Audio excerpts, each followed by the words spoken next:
Have you ever stopped and wondered how your smart speaker just knows the weather? Or how a self-driving car can actually see the road ahead? I mean, our world is getting smarter by the second. And today, we're going to pull back the curtain on the tech that makes it all tick. So let's just dive right in. From the watch on your wrist to the thermostat on your wall, we are literally surrounded by devices that seem to think for themselves. But, it's not magic, it's not science fiction, it's actually a really powerful combination of technologies all working together right behind the scenes. All right, so that leads us to the big question, right? How does your smart home know you're on your way back so it can kick on the AC? How does any of this actually work? Let's break it all down. Well, the secret really boils down to a team of three core technologies. The best way to think about them is like a superhero trio, where each one has a unique power that, when you put them all together, creates a truly smart system. And here they are. First up, you've got the senses. That's the Internet of Things, or IoT. These are all the sensors and devices out there gathering information from the world. Next, you have the brain, and that's artificial intelligence, or AI, which takes all that info and makes decisions. And finally, you have the hands, robotics, which physically carry out those decisions. Senses, brain, and hands. Simple as that. Okay, so let's make this real. Think about a smart car. The IoT sensors are the car's senses, right? They're connecting to GPS to know the car's exact location. The AI is the brain, constantly scanning the road for risks, like, say, a pedestrian about to step out. And then the robotics are the hands, executing the AI's split-second decision to slam on the brakes. It's that seamless teamwork that makes the car smart. Now, that AI brain, it can't make smart decisions in a vacuum, right? It needs one absolutely crucial thing: information. And I'm not talking about a little bit of it.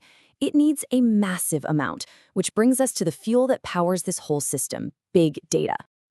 So, what is big data? Well, the name kind of gives it away. It's these enormous, incredibly complex piles of information. We're talking about data sets so huge that a program like Excel would just give up. It would crash. You need powerful AI just to sift through it all, to find the hidden patterns and important insights.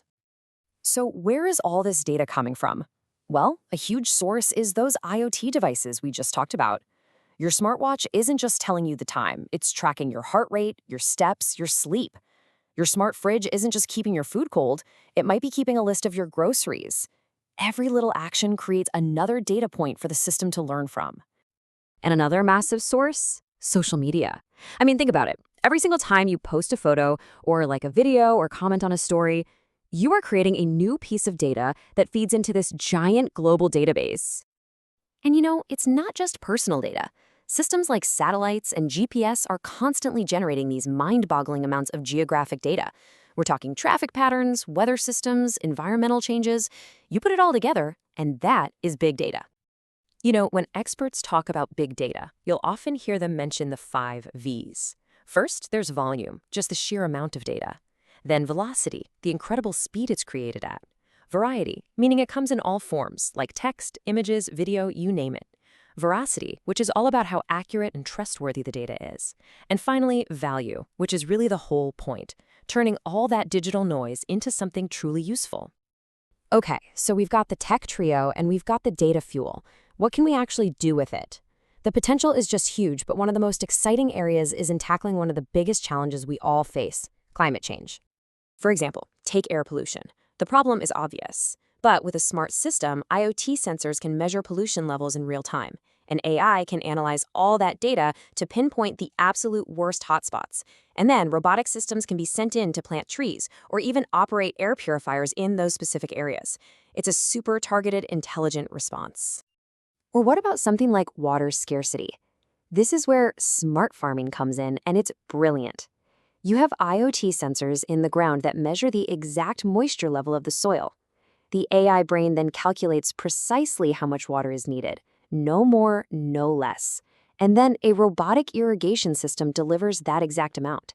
You can save incredible amounts of water, fighting drought one smart farm at a time. But, and there's always a but, with all this incredible promise comes new perils. A world where everything is connected is also a world where everything is potentially vulnerable. This hyperconnectivity creates brand new dangers that we really need to understand. One of the biggest threats out there is something called ransomware. And this stuff is just nasty. It's malicious software that sneaks into your system and basically locks up all your files, encrypting them so you can't open a thing. And then the attacker demands money, a ransom, to give you the digital key. An attack can boil down to a message that is terrifyingly simple, just like this one. It's basically a digital hostage situation, and it can be absolutely devastating for people and for businesses. Another major threat you hear about is the DDoS attack. That stands for Distributed Denial of Service. Now, instead of trying to steal your files, the goal here is to completely shut down a website or an online service, just by overwhelming it. The way it works is pretty wild. Attackers use a whole network of hacked computers, it's called a botnet, to send millions of requests to a single website all at the same time. The best analogy really is a massive instant traffic jam on the internet. The website server gets so clogged with fake traffic that legitimate users, people like you and me, we just can't get through. So you've got these incredible tools on one hand and these really serious threats on the other. It might feel a little overwhelming, but here's the thing. The most important part of this whole security system is actually you. And this is the most crucial takeaway. Technology alone cannot protect us. You can have all the advanced firewalls and antivirus programs in the world, but it can all be defeated if one person clicks on one suspicious link.